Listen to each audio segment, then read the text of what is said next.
Hi ladies, just want to share some flowers that I made a few days ago with some satin. I just made those yo-yo types of flowers. Then I put this filet trim from my store and these beautiful pearl buttons from my store. That turned out really cute. And here's another one here, and they were just put on round and round, they weren't gathered. Same with this one. This is that beautiful filet trim from my store, and yeah, I just kind of stuck it round and around and around, didn't need gathering at all, so that turned out really good. And that's, I sell those in my store as well. Here's another one. It's been gathered, and there's a bit of lace in there. Here's another little yo-yo one. This one was from a fabric that is really stiff, and that's the way it turned out once I gathered it, and I quite like that. Really pretty. It's like a velvety. Here's another yo-yo peachy one. This puffy flower didn't turn out so well. I just can't make those. Here's another one. I really like this, like a gathered yo-yo flower. This was like a fabric trim that was really thick, so really defined.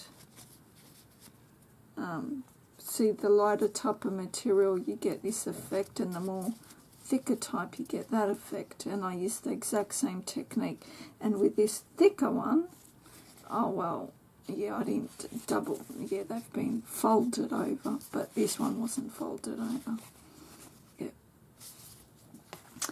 Now this is the one I'm really excited about that I wanted to show you. Now this is actually been inspired by, you know, these flowers that we get on eBay, really cute little ones. And so I took that apart and figured out how to make them, and I came up with this. And this is just 2 layers on top of each other.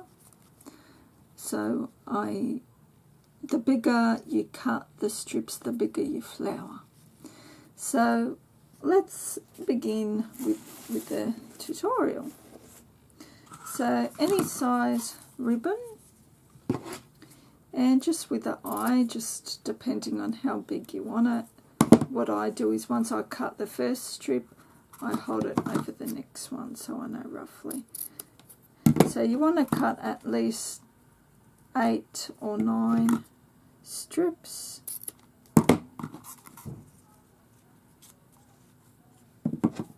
You can just do a single layer. If you want to do a double layer like me, your first flower needs to be cut smaller, the strips, and then the second layer you do, the strips will be cut longer. I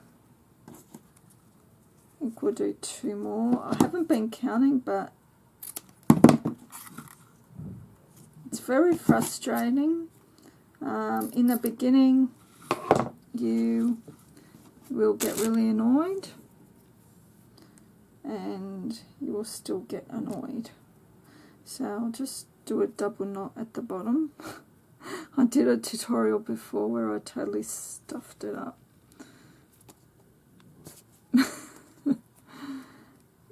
Yeah, because I'll explain it to you in a minute.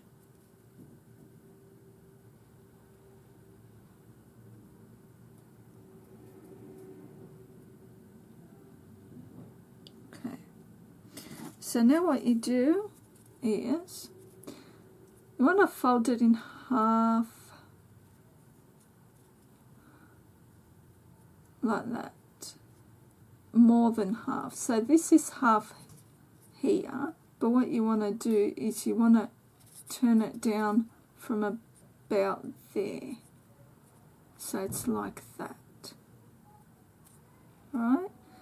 So once you've turned it down like that, then you're going to fold it over. So these two ends down here are touching. And now that top bit up there will look like this. Now that's going to be the back part of the flower, and that's your front there. So that's the tip of your flower. Now what you might want to do is quickly burn or cut off any fraying parts there. And so now what you're going to do is simply stitch it. So you're going to put one stitch in and make sure you go through both, in and out, like a straight stitch, like that.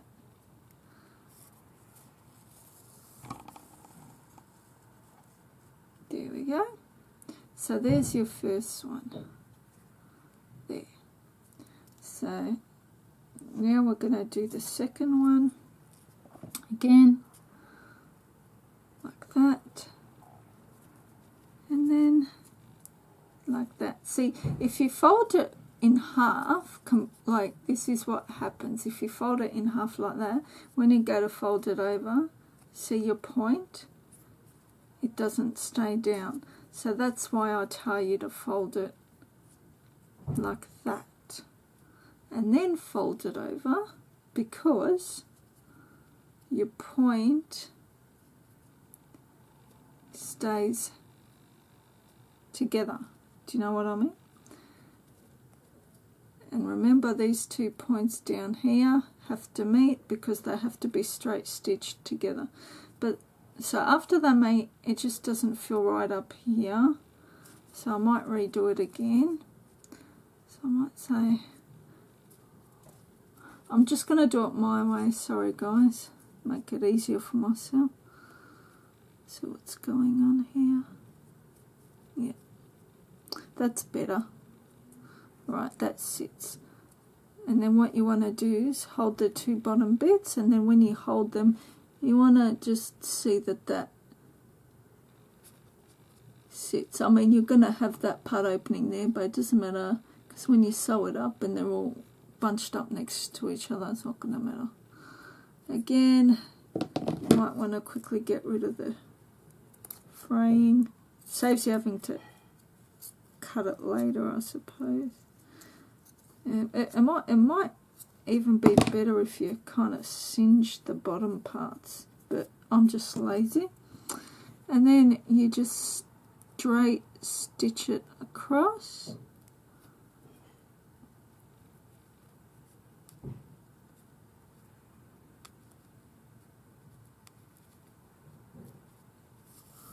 And now you want to make sure that they're not getting all messed up on you. Do you know what I mean? Like, make sure that each one is like that, because it's really easy to get them tangled up in that. So always keep an eye on that. I think that's where I went wrong here. So I'm just going to keep going through this process. And I might even try and fast forward if I can figure it out with the editor. That way you don't have to sit through this.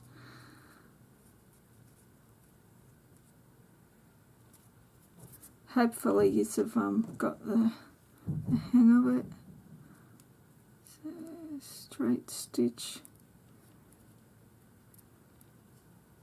in and out. Here's the other one. So as you can see, it is, oopsie, I don't want to lift it up off the table, but you can see it's all looking straight there. Do another one.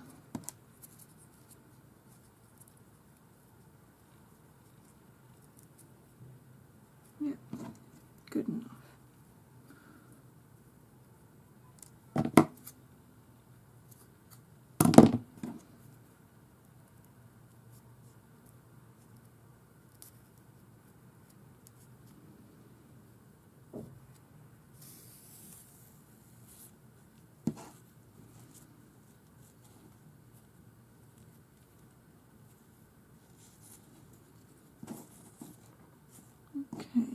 So we got 4 halfway there.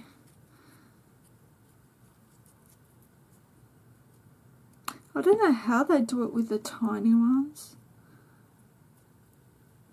I tried, it's really hard. The bigger, the much easier it is. Unless you're good with working with fiddly things. So it's, yeah, it's good to keep it all in order like that, because then in the end you're much easier to gather it all up together without it being a total kerfuffle of a mess like mine was. There we go. So make sure it goes in from the back end and it finishes off with it going in through the back end. That way they all sit the same. Okay, 1, 2, 3, 4, 5, 6, 7, 8. I counted the ones on here and they got about 1, 2, 3, 4, 5, 6, 7, 8. And they got 9. So that's how I figured out you need 9 strips.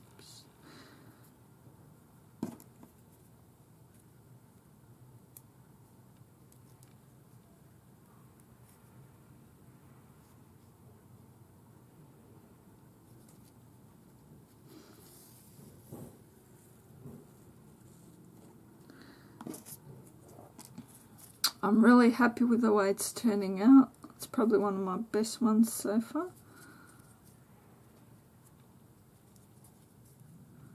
If you have any questions below, please let me know. Leave them in the comments.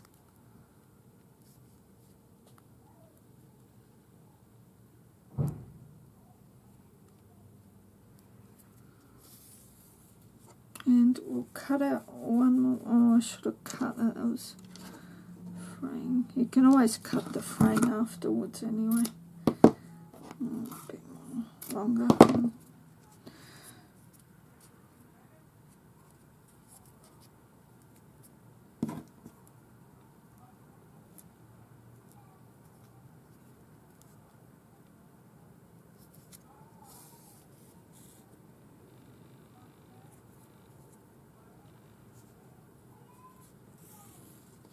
Okay, so now what we'll do is we'll gently, I'll just, hope you can see this, I'm gently gathering it, like that. Right, so that's what you come up with now.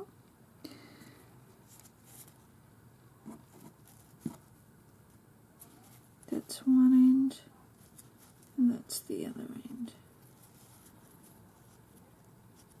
What I might do is just tie them up.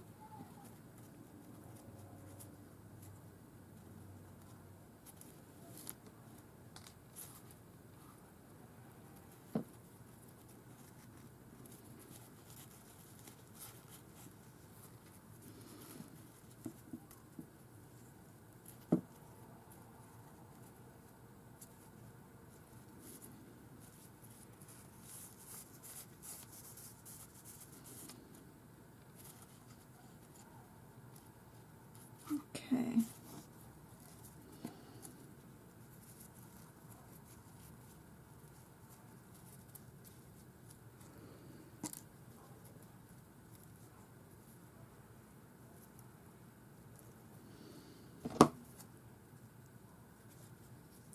For added strength, you might want to, what I might do is quickly thread my needle in, and because the usual way I do it, I don't usually tie it up like that, I usually sew it up, and it's just looking a bit loose, like it's not really sturdy, so I might go back in there and, oh geez, this is a really thin one, I won't be able to get it back in again.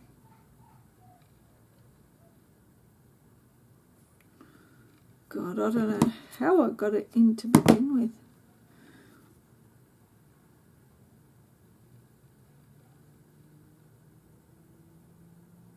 I can't. I don't know what I'm going to do.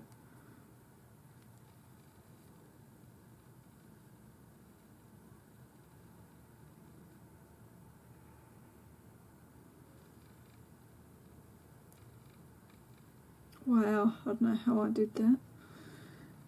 Okay, so turn it around. So that's how your back looks like. See the little loops on the back there? So I might just go in and out of every one. Just to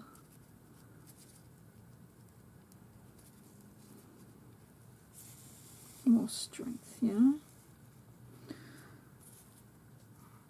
And I bet, Sonia, you're watching this saying, oh, thank God, Irene. Can't believe you're just going to leave it like that. Yeah, it feels much better now.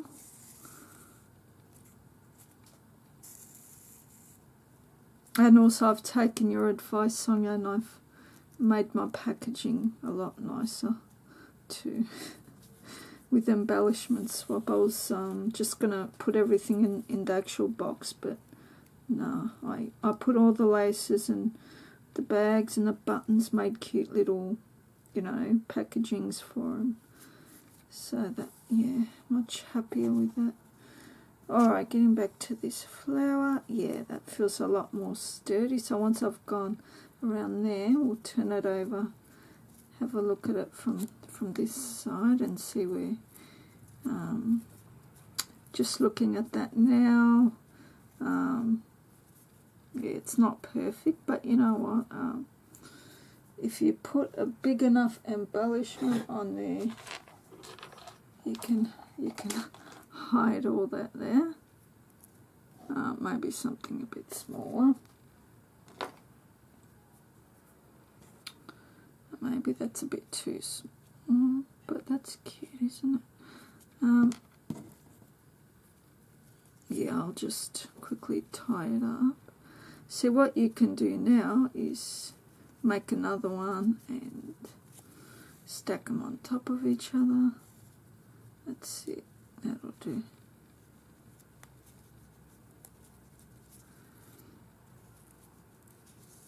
Right. I just very quickly want to show you an idea for a centre. So there it is. Yeah, that's a bit long there. I shouldn't have had this that long. But yeah, you get the basic idea. Yeah, you've created your own little flower. So what you could do is you can get one of these original store-bought ones and put it on top of the one you made. And as you can see, that is a colour matching combo, that one. And they're just gorgeous. I'm really, really digging them. Or you can just leave them like that. And a good centre I've come up with is these spreads that I sell in my store here. And I also, they all just came out, oh God. I also sell these little flat wrap pearls from 2mm to 8mm. Now if you get the larger ones, what you do is you get the eyelet and you put a little bit of glue on that, and you get your flat back pearl, and then you have a cute little embellishment that is, it looks like a vintage button. So then you can put that little vintage button on your little flower. So let's just put that on. Yeah, we'll put that on. Put a bit of glue there. And there we go. So you can have a little simple embellishment. which is what they've done with that. They've put a little tiny rhinestone, so they've made like a little simple one. Or you can, yeah, just make your own. And I think that looks really cute. Yeah. So there's my little flower tutorial. Thank you all for watching, and yeah, I hope you enjoyed this. And I don't know if you're interested. I think it's really self-explanatory, but if you want me to do a tutorial with this trim or with this, yeah, it doesn't have to be. Oh, this is like a pleated trim. Yeah. So, yeah, it's just it's going round and round. You get a little circle and you put glue on it, and you just round and round. But yeah. All right. Thanks all for watching. Bye. See ya.